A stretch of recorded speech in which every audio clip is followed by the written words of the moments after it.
তাহাজ্জুদের জন্য দুটা জিনিস মাথায় রাখতে হবে। এক হচ্ছে এশারার নামাজ পড়তে হবে, দ্বিতীয় হচ্ছে ঘুম থেকে জেগে উঠতে হবে। এশা না পড়ে কেউ যদি ঘুমিয়ে যায়, এরপরে ঘুম থেকে উঠলো, সে যদি তাহাজ্জুদের নিয়ত করে তার তাহাজ্জুদ হবে না। আবার এশা পড়ে জাগ্রত থেকে কেউ যদি মাঝরাতে তাহাজ্জুদের নিয়ত করে, তাও তাহাজ্জুদ হবে না। তাহলে তাহাজ্জুদের জন্য শর্ত দুটি আমাদের মনে রাখতে হবে। প্রথমে আমাকে নির্দিষ্ট সময়ে এশারের নামাজ শেষ করতে হবে, তারপরে বিছানায় যাব, ঘুম থেকে আমরা পুনরায় জাগ্রত হয়ে তাহাজ্জুদের জন্য নিয়ত করতে পারব।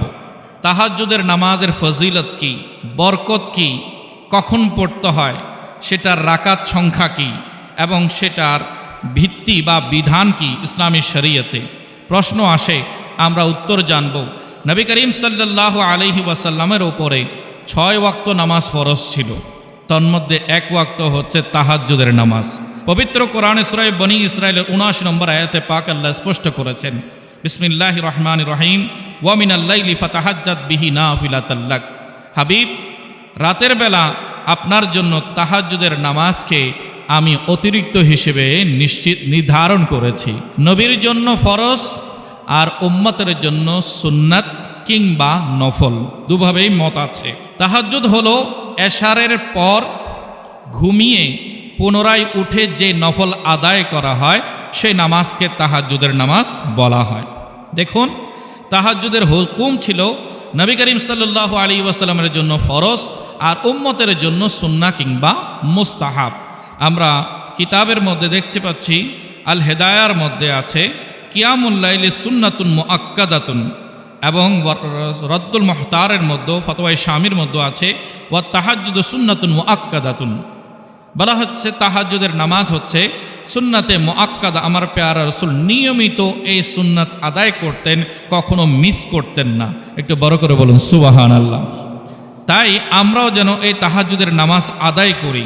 এর ফজিলত কি, বরকত কি, যদি আমরা দেখি, দেখা যায় মুসনাদে আহমদের 27634 নম্বর হাদিস এবং ইমাম বাইহাকির শুআবুল ঈমানে 3558 নম্বর হাদিসে পাকে আল্লাহর মাহবুব সাল্লাল্লাহু আলাইহি ওয়াসাল্লাম ইরশাদ করছেন, ইযা জামা আল্লাহুল আউয়ালিনা ওয়াল আখিরিনা ইয়াউমাল কিয়ামা, যখন আগের এবং পরের সকল মানুষকে আল্লাহ তাআলা কিয়ামতের ময়দানে একত্র করবেন, যা মুনাদিন ইউনাদি, একজন ঘোষক এসে আহ্বান করতে থাকবে, ডাকতে থাকবে, আইনাল্লাযীনা কানাত তাতাজাফা জুনুবুহুম আনিল মাদাজি, হে ওইসব লোকেরা, তোমরা কোথায় আছো যারা রাতের বেলা বিছানা ছেড়ে মুসাল্লায় দাঁড়িয়ে যেতে, আরামের ঘুম ছেড়ে যারা দাঁড়িয়ে যেতে, তখন তার আওয়াজ শোনার সাথে সাথে আল্লাহ রাসূল বলছেন, ফায়াকুমুনা ওয়া হুম কলিলুন, তারা সবাই দাঁড়িয়ে যাবে কিন্তু তাদের সংখ্যা হবে খুবই কম। আমরা যদি দেখি লাখে মনে হয় 5%ও তাহাজ্জুদ পড়ে কিনা সন্দিহান হয়ে যায়।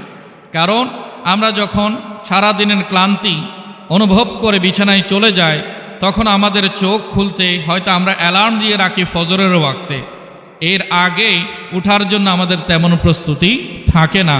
কিন্তু আল্লাহ সুবহানাহু ওয়া তাআলা কিয়ামতের ময়দানে তাদেরকে বিশেষ সম্মাননা দান করবে। একটু বড় করে বলুন সুবহানাল্লাহ।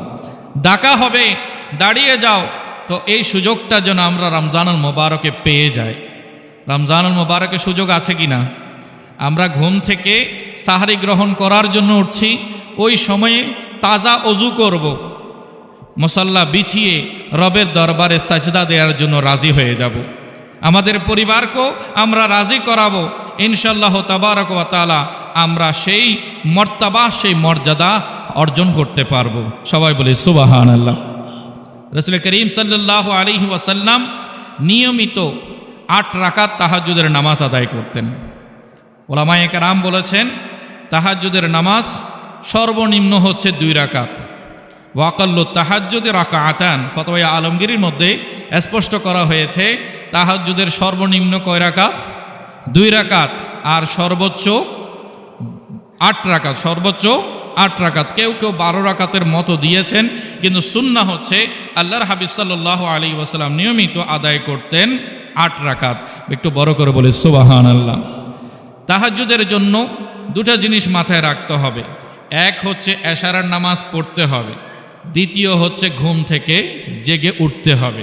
এশা না পড়ে কেউ যদি ঘুমিয়ে যায়, এরপরে ঘুম থেকে উঠলো, সে যদি তাহাজ্জুদের নিয়ত করে তার তাহাজ্জুদ হবে না। আবার এশা পরে জাগ্রত থেকে কেউ যদি মাঝরাতে তাহাজ্জুদের নিয়ত করে তাও তাহাজ্জুদ হবে না। তাহলে তাহাজ্জুদের জন্য শর্ত দুটি আমাদের মনে রাখতে হবে।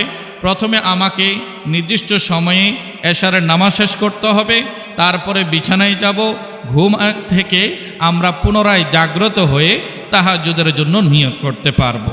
কিন্তু এটার জন্য একেবারে মধ্যরাত হতে হবে এমন কোনো শর্ত নেই।